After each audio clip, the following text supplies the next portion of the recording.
No domingo retrasado, nós fizemos uma introdução ao livro do Apocalipse, ou o livro de Apocalipse.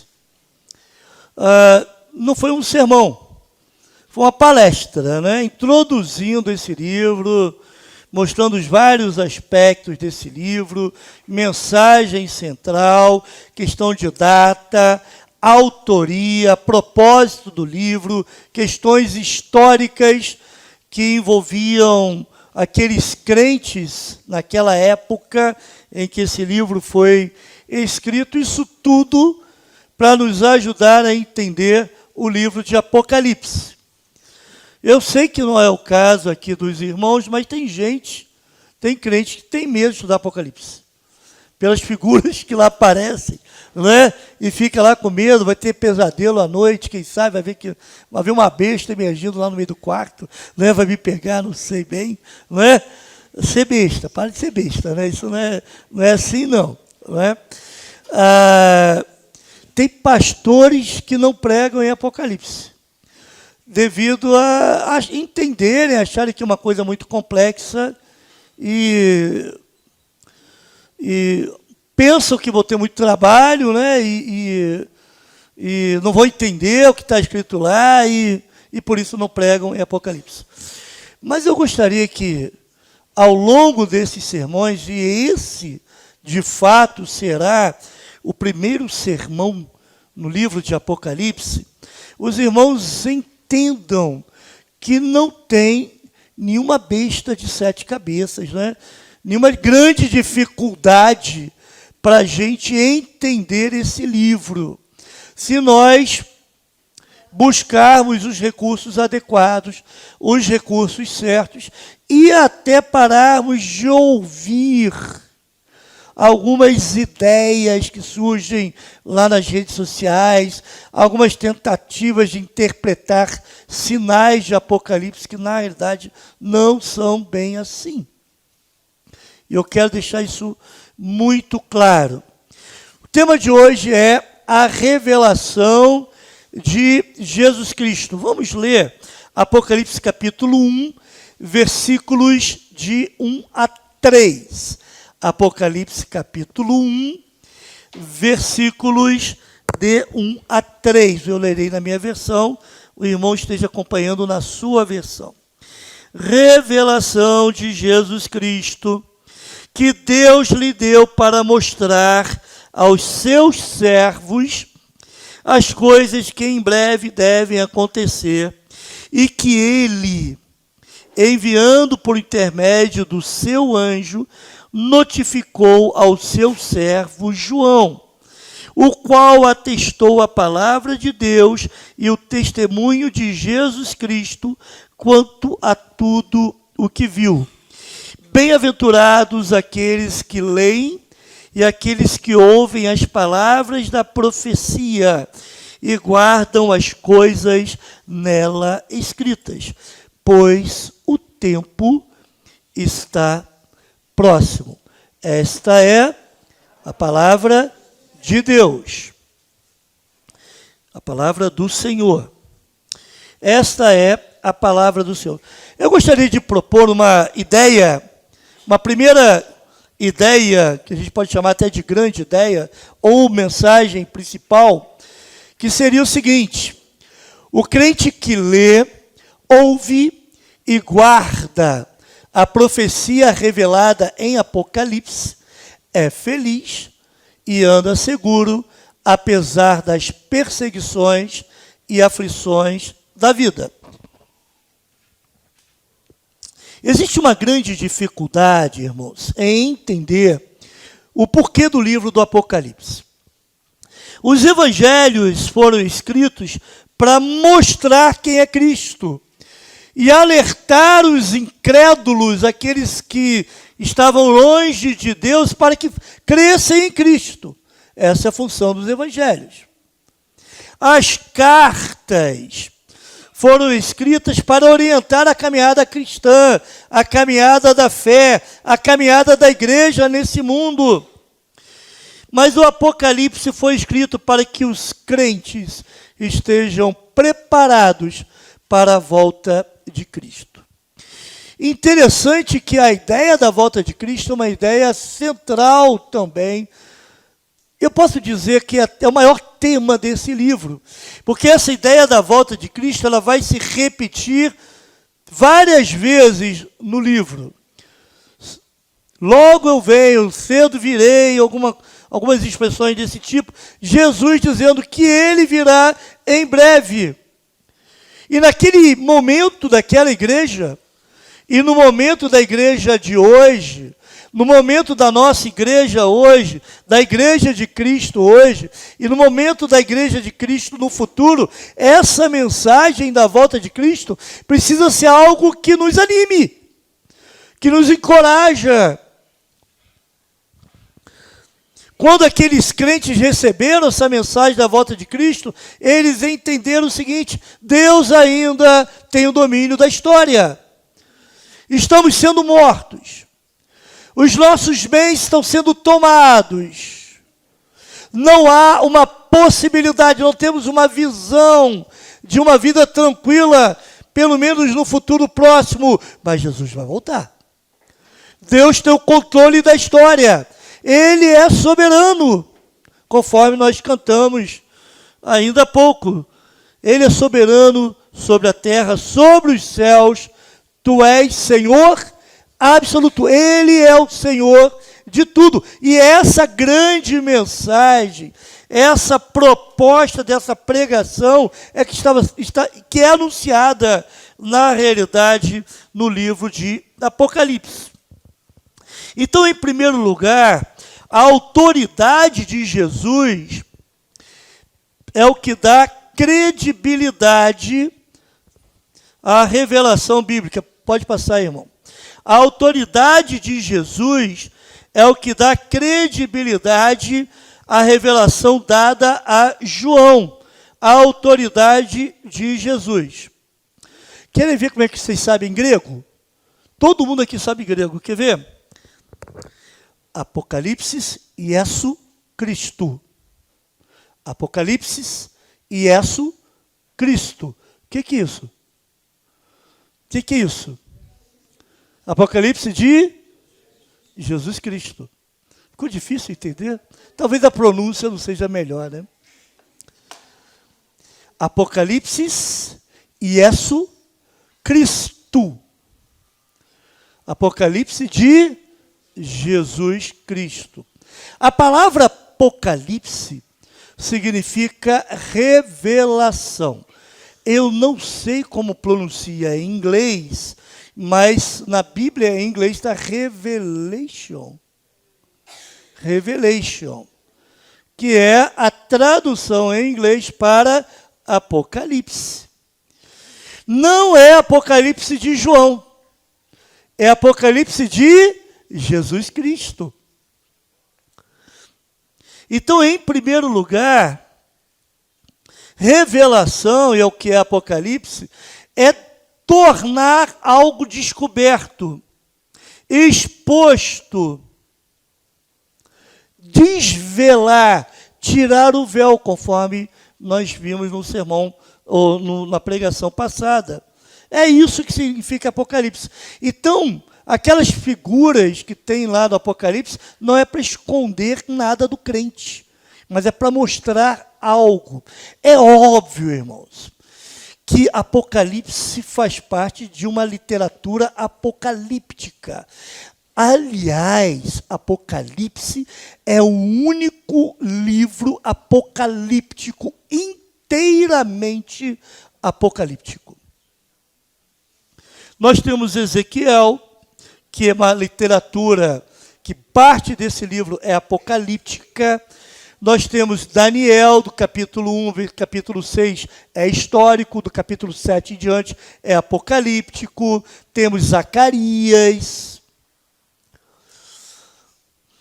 E também é bom frisar que para entender o livro de Apocalipse, sempre é bom lançar mão dessa literatura que tem lá no Antigo Testamento, dessa parte, dessa revelação apocalíptica que tem lá no Antigo Testamento, como o livro de Isaías, e também em algumas partes do Novo Testamento.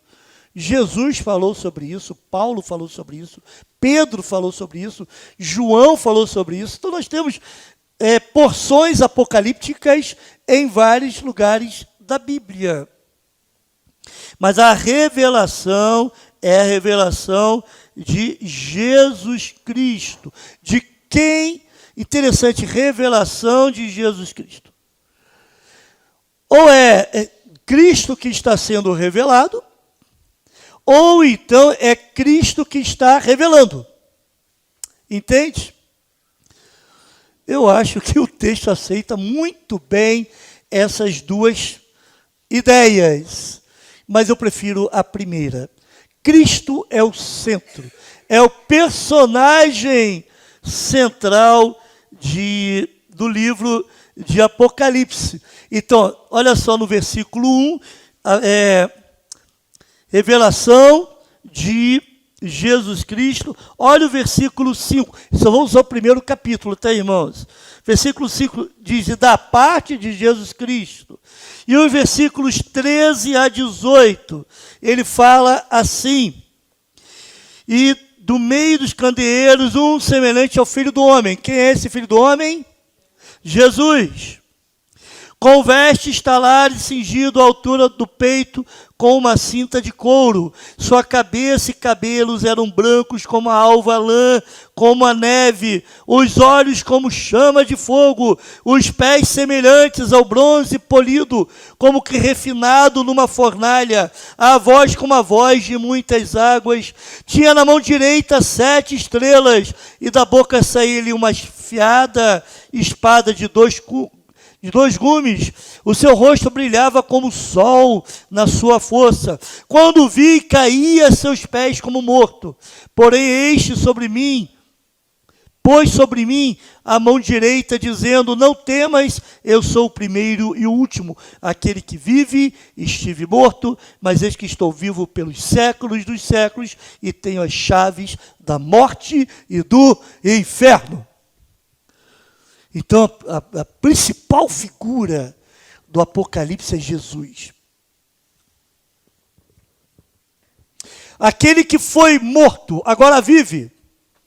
E ele tem as chaves da morte e do inferno. Ele é o conquistador. Aquele Cordeiro de Deus agora está voltando. E a promessa é que ele vai voltar vitorioso. É essa a grande mensagem que o Apocalipse quer mostrar para aqueles crentes daquela época. Apocalipse de Jesus Cristo. Jesus significa Jeová é salvação. Jesus é o Cordeiro de Deus que entregou a sua vida para salvar, para nos livrar da morte eterna. Em Apocalipse ele é o vencedor que reina e reinará pela eternidade. Mas ele é o Jesus Cristo, que era o Cristo. O que significa Cristo, irmãos? Ungido. É o Messias profetizado. Mais de 300 profecias do Antigo Testamento foram cumpridas com o nascimento de Cristo. E ele um dia vai voltar. Temos aí mais de 330 profecias do Antigo Testamento. Sobre a volta de Cristo, irmãos, nós temos mais de 300 profecias no Antigo Testamento se referindo à volta de Cristo. E mais de 318 profecias no Novo Testamento. 618 profecias ao todo, só se referindo à volta de Cristo. São todas essas profecias que estão sendo lembradas aqui. Os evangelhos, então, revelam Cristo em sua primeira vinda em humilhação. Ele nasceu como homem, como criança, foi colocado lá num comedouro de animais, que é aquela manjedoura, certo? Cresceu numa vila humilde, praticamente uma favela daquela época. É ali que Jesus cresceu, em Nazaré. foi rejeitado pelos homens, humilhado, sacrificado em nosso lugar. Mas ele ressurgiu e ascendeu aos céus. E também ele voltará. Os evangelhos revelam Cristo na sua humilhação, mas Apocalipse revela Cristo na sua exaltação. Exaltação. É o Cristo vitorioso que voltará um dia montado em um cavalo branco. Isso traz esperança para você. Imagina naquela época, crentes sendo mortos, oprimidos pelo governo romano, pelos Césares. Domiciano era considerado, segundo Nero, alguns entendiam que ele foi até mais cruel do que Nero. Eles estavam sofrendo na mão daquele homem. E no penúltimo ano desse César, chamado Domiciano, ele manda o líder da igreja de Éfeso, que é João, para um lugar afastado, lá para a ilha de Patmos. E lá, João tem uma visão que extrapola as paredes de onde ele estava, ou até as paredes da caverna ou gruta onde ele se encontrava, conforme alguns entendem. Ele vai além, porque a revelação de Deus nos tira do lugar onde nós estamos e nos leva para as regiões celestes. É isso que a revelação bíblica nos traz, é isso que o Apocalipse nos mostra. Essa revelação foi dada por Deus. No versículo 1, ele vai afirmar isso muito claramente, que Deus lhe deu. Deus deu a Jesus essa revelação. É dada por Deus. É dada como um presente. Tem alguns que entendem que essa palavra deu também pode ser dom. E pode ser isso de fato. Deus exaltando a Cristo soberanamente acima de todo o nome, de todo o principado, de toda a potestade. É Deus fazendo isso com Cristo, reconhecendo a sua obra e o que ele fez por nós.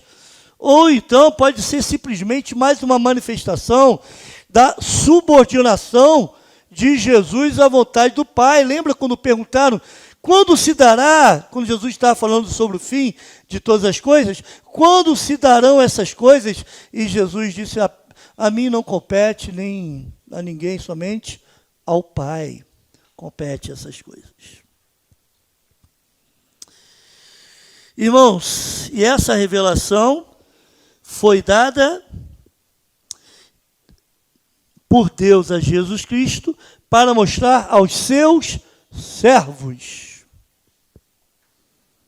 O propósito da revelação é mostrar aos servos as coisas que em breve devem acontecer. Não é devem no sentido, é possível que aconteça, não. Devem aqui é no sentido que convém que aconteçam, que é necessário que aconteçam. Em outras palavras, são coisas que vão acontecer. Tá? São coisas que vão acontecer. Então, essa revelação para aquela igreja perseguida, para aquela igreja sofredora, era uma mensagem de esperança para aquela igreja e também para as nossas igrejas. É óbvio, irmãos, eu quero que os irmãos entendam muito bem isso. É óbvio, irmãos, que muitas coisas aconteceram naquela época, muito dessa revelação aconteceu naquela época, mas isso não impede que aconteça também no futuro, né, nos nossos dias, ou no futuro mais distante. Não é? Esses avisos, então, sobre essas coisas que devem acontecer, eram para preparar a igreja para a volta de Cristo, mas também para servir de consolo, porque eles estavam se tornando cientes de que Deus tem o controle da história em suas mãos. De tempo em tempo, Deus revelava mensagens a seu povo, mas no Apocalipse ele apresenta uma extensa descoberta da sua revelação bíblica ao próprio Jesus.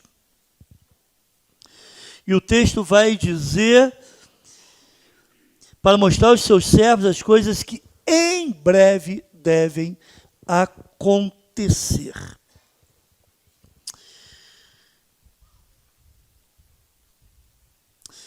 Irmãos, o que nós podemos entender com esse em breve?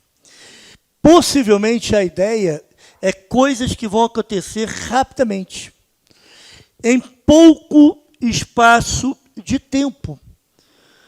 Coisas que não vão demorar muito a acontecer. É isso.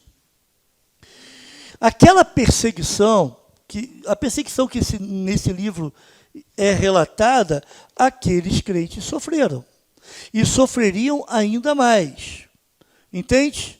Em breve. Mas Jesus vai voltar. Olha, isso vai acontecer, mas Jesus vai voltar. Eles perceberam, eles vivenciaram parte dessa profecia sendo cumprida naquele período. Naquelas grandes perseguições, nas 10 grandes perseguições que aconteceram na história do cristianismo.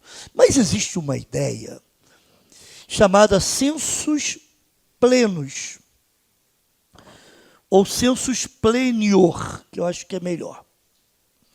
A ideia do census plenior é o seguinte, as profecias, eu falei sobre esse census plenior quando a gente estava naquele período de pandemia, logo após que começar o período de pandemia, e eu fiz um estudo sobre Mateus capítulo 24.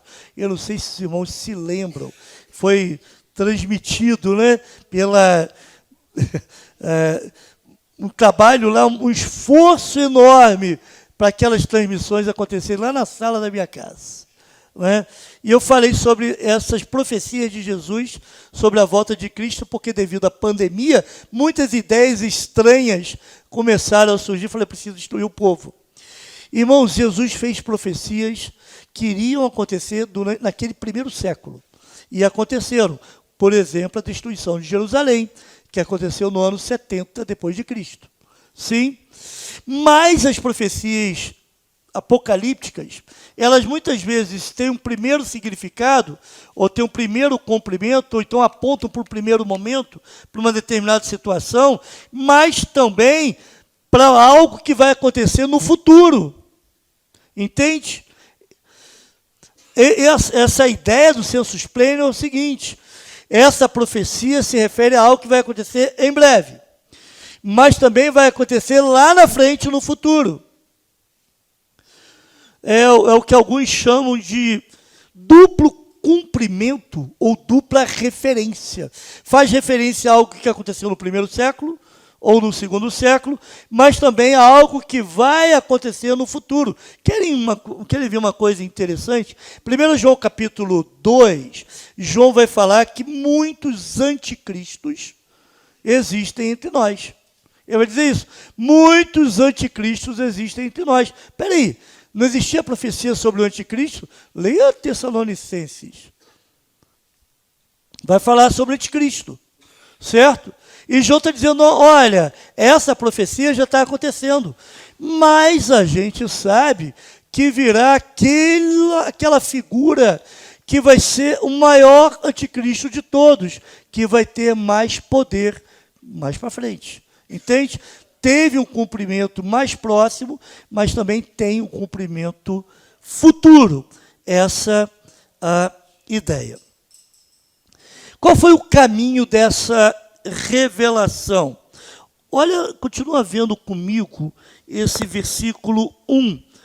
Revelação de Jesus Cristo que Deus deu. Então, Deus deu a Jesus para mostrar aos seus servos as coisas que em breve devem acontecer. Ele enviou por intermédio do seu anjo ao seu servo João. Qual o caminho dessa revelação? De Deus é origem. Deus dá essa revelação a Jesus. Jesus passa essa revelação ao anjo. O anjo transmite essa revelação para João. E João, então, anuncia, através da sua carta, essa revelação para as igrejas da Ásia Menor, não é? Para aquelas 7 igrejas da Ásia Menor. Vamos ver se a gente consegue lembrar. Éfeso, Esmirna, me ajuda aí. Pérgamo, Tiatira, Sardes, Filadélfia e Laodiceia. Certo? São as 7 igrejas da Ásia Menor. A Ásia Menor, uma região chamada Anatólia, hoje é a Turquia. Hoje é a Turquia. A Ásia Menor era uma província romana, irmãos. A maior cidade da Ásia Menor era Éfeso, onde João foi pastor. Ele foi preso enquanto pastoreava a igreja de Éfeso.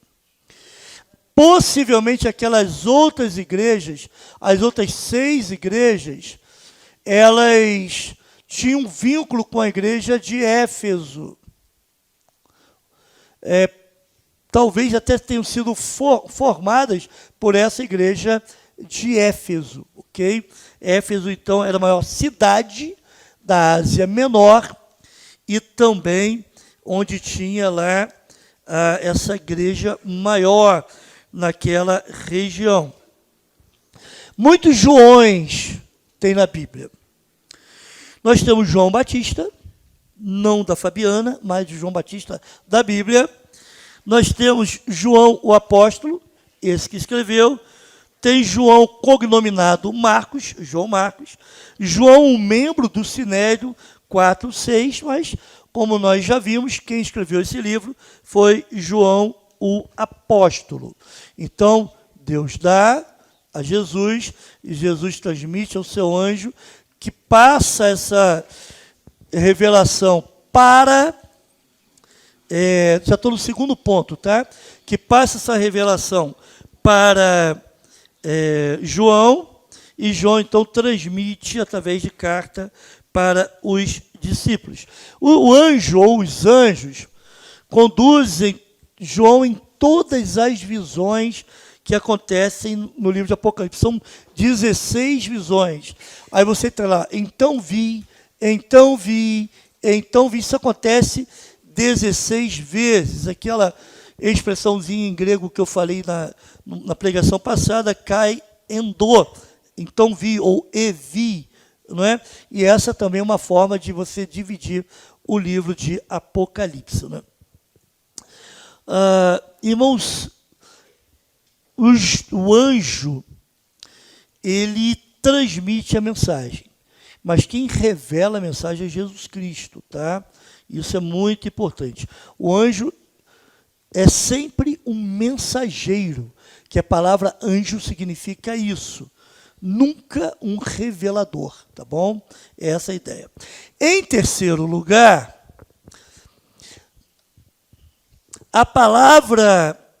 a revelação traz a palavra de Deus e o testemunho de Jesus. O versículo 2 vai dizer assim: o qual atestou a palavra de Deus e o testemunho de Jesus Cristo quanto a tudo que viu. O que João atestou? Ou então, o que João relatou? Pode ter essa ideia. Em primeiro lugar, a palavra de Deus. Aqui é o Logos. Cristo é a palavra. Cristo é o Logos de Deus. Então, João está se referindo à palavra de Deus e o testemunho de Jesus Cristo. Muitas vezes, irmãos, no Apocalipse, essa expressão testemunho de Jesus está se referindo ao espírito de profecia. Isso para indicar que a igreja tem a revelação de Deus sobre a verdade e as promessas de Cristo. É isso que o João está relatando nessa visão.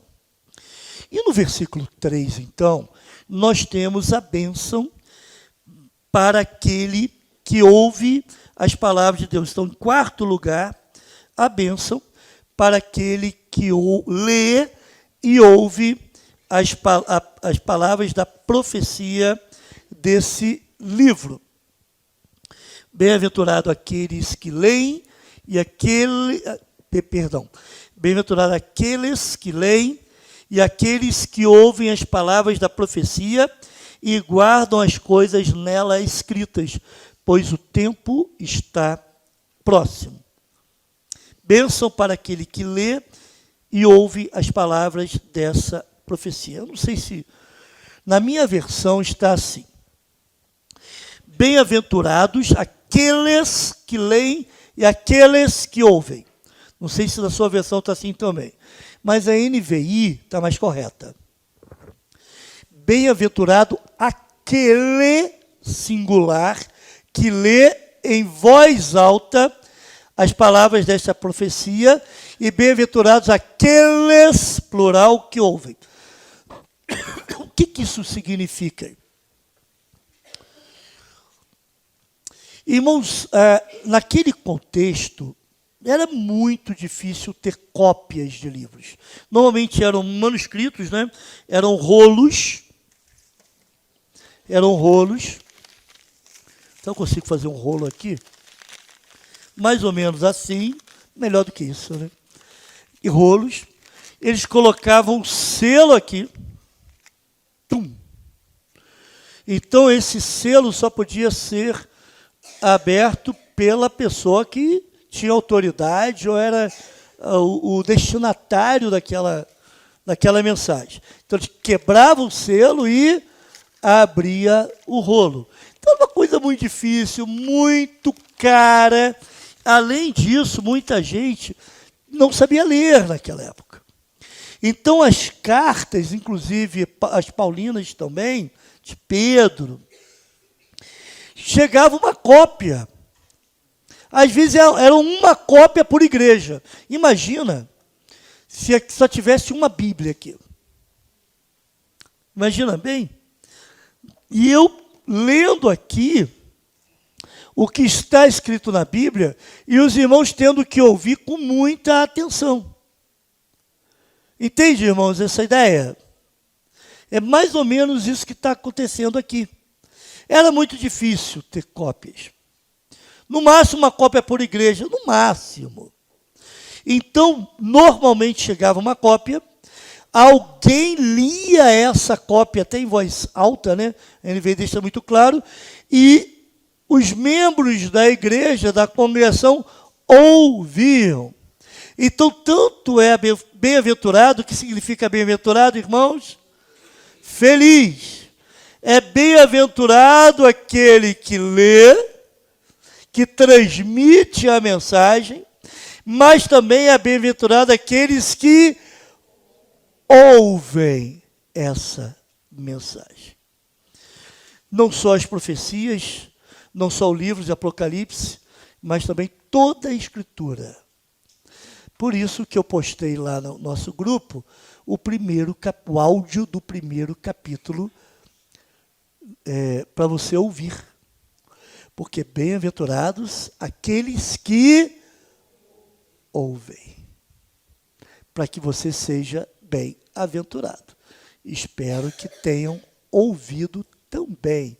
Mas se você não ouviu, não se preocupe, eu vou repetir essa semana aquele áudio lá, para que vocês ouçam a leitura do livro do Apocalipse. É isso que o texto está dizendo. Irmãos, nós temos estudado sobre as bem-aventuranças, Mateus capítulo 5. A gente sabe que aqui, embora seja traduzido por feliz, não é uma felicidade qualquer. Essa felicidade aponta para Deus, porque de Deus é que vem todas as bênçãos. É isso. O bem-aventurado, naquele contexto da cultura grega, somente um deus grego é que era bem-aventurado, porque ele estava acima dos problemas dos homens. Então ele não sofria, não passava pelas mesmas dificuldades dos homens, ele estava acima, então ele era feliz.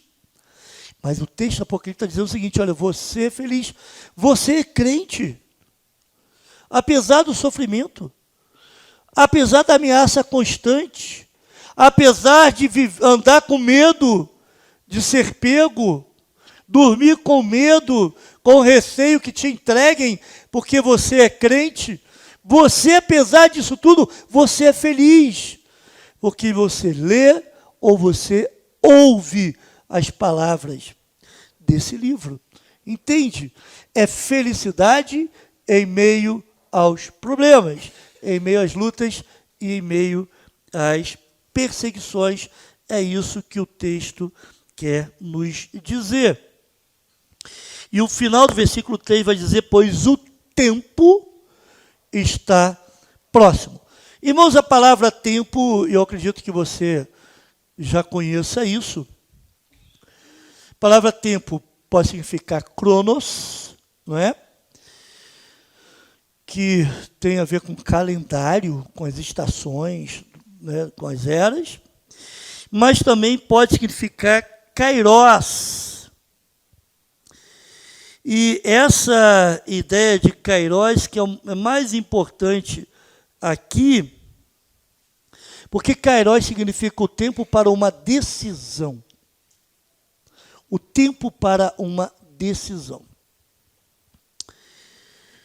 Para os leitores de Apocalipse, o tempo está próximo para fazer uma decisão. O que eu vejo, irmãos, e eu acredito que o irmão vai concordar comigo, o que eu penso é que, no final da história,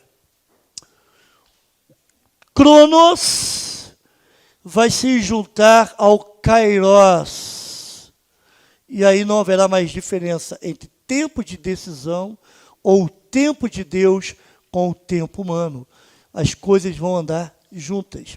Aliás, também penso que na eternidade nós vamos viver continuamente no Kairos, vivendo o tempo de Deus, vivendo na decisão de adorar ao Senhor e servir ao Senhor por toda a eternidade sem pecado. Percebe isso? Estou dando um nó na sua cabeça? Volta aqui. Só para você que está desatento, eu vou repetir. E se você está vendo alguém dormir do lado, dá um beliscão na costela dele, por favor. Preste atenção. Preste atenção. Hoje, nem sempre o Cronos está junto ao Kairos. Às vezes a gente quer apressar as coisas, mas não é o tempo de Deus. Concordam? Na volta de Cristo, Cronos e Kairos estarão conjugados, estarão no mesmo tempo. Não haverá diferença entre o tempo e a realização da vontade de Deus. E isso vai continuar por toda a eternidade. Nós não viveremos mais fora da vontade do Senhor, porque não vai mais existir pecado. Viveremos em contínuo Kairos de Deus. Sim? Melhorou? Ok, desculpa, mas eu tinha que desabafar, né? Falar isso para os irmãos, porque fiquei pensando muito isso a semana. Os mensageiros de Deus, então, irmãos, conclamam o povo a uma vida de obediência e amor a Ele. São esses os ouvintes das palavras que são lidas. Eles devem converter estas palavras em atos, ouvem e guardam essas palavras. O texto ensina isso. A fim de demonstrarem que são filhos de Deus e seguidores de Jesus. Esses é que são felizes. O propósito do Apocalipse é ser um livro de consolo, de modo a trazer bênçãos aos seus leitores, mas especialmente àqueles que atendem às exortações. E aqui, em 30 segundos, eu quero falar um pouco sobre profecia. Irmãos, é óbvio que o Apocalipse está apontando para o futuro, profecias de coisas que vão acontecer no futuro. Mas diferente de somente ser uma previsão do futuro, as profecias bíblicas, elas exigem um reflexo, elas exigem uma mudança de atitude no presente. Porque as profecias bíblicas, embora se refiram a coisas do futuro, elas também servem para nos exortar no presente. Então, os efeitos dessa profecia não são apenas para o futuro, mas também para o nosso presente, para o dia a dia. Entende dessa forma? O conhecimento dos leitores da vitória final de Cristo e do galardão celestial dos seus mártires, isso nós vamos encontrar nesse livro, os motivaria a terem um compromisso mais firme com o Senhor. Como é importante estudar o Apocalipse, como é necessário. Algumas aplicações, rapidamente. E a primeira aplicação, eu quero falar sobre isso também. Eu vou falar no outro momento, sobre as bem-aventuranças. Não vou falar hoje, não. Algumas aplicações. Irmãos, nós não podemos dar ouvidos a revelações e profecias de profetas modernos, pois não vêm de Deus e não são autorizados a falarem em nome dele. Profetas modernos que falam coisas, anunciam coisas que não são de Deus, não vêm do Senhor. Aquilo que Deus quer nos revelar a respeito de si mesmo e dos seus planos já estão escritos. É só você ler a Bíblia, né? Já viu aquela postagem? Senhor, me revela a sua vontade. Aí vem aquela mãozinha e entrega uma Bíblia para a pessoa. É por aí. Quer saber sobre o futuro? Lê a Bíblia. Você não precisa ficar ouvindo esses profetas modernos. E cada profetada, que misericórdia. Então, não dê ouvido a essas revelações de profetas modernos. O que precisava ser revelado está na palavra do Senhor. Em segundo lugar, não basta apenas conhecer o Apocalipse. É preciso guardar e praticar os preceitos morais que Deus nos ensina. Esse é o segredo da felicidade. Conheço os princípios, conheço a verdade exposta ali, mas eu guardo e pratico os preceitos morais ali ensinados. Aí sim, então, eu tenho felicidade. Você quer ser feliz? Faça isso. E em terceiro lugar, Jesus é o centro da revelação. Mas Jesus é o centro da revelação porque ele quer ser o centro da sua vida. Você não desfrutará das bênçãos escritas nesse livro sem antes conhecer a Cristo. Isso eu falo para os irmãos e amigos que estão aqui presentes. Isso eu falo para aquele que vai ver essa mensagem depois pela internet. Eu falo para aquele que quiser ouvir. Você não desfrutará das bênçãos desse livro. São 7 bênçãos. Em outro momento eu vou me referir a essas bênçãos. Sem antes conhecer a Cristo, recebendo-o como seu Salvador pessoal. Esse é o primeiro passo para você desfrutar das bênçãos do Senhor. Então, queira conhecer o Senhor. Nós estamos prontos a ajudá-lo a conhecer Jesus. Se você deseja conhecer Jesus, faça contato conosco pelas redes sociais ou então na saída do culto. Me procure um membro da igreja e fale: eu quero conhecer esse Jesus que está sendo revelado no livro do Apocalipse. Mas não deixe passar essa oportunidade. Amém, irmãos? Vamos orar, se coloque em pé.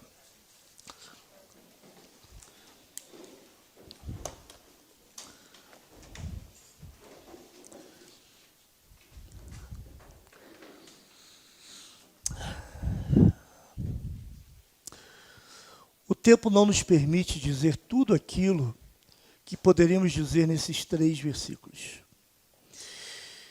Mas sabemos que dissemos tudo aquilo que era necessário para provocar o desejo do conhecimento de Cristo.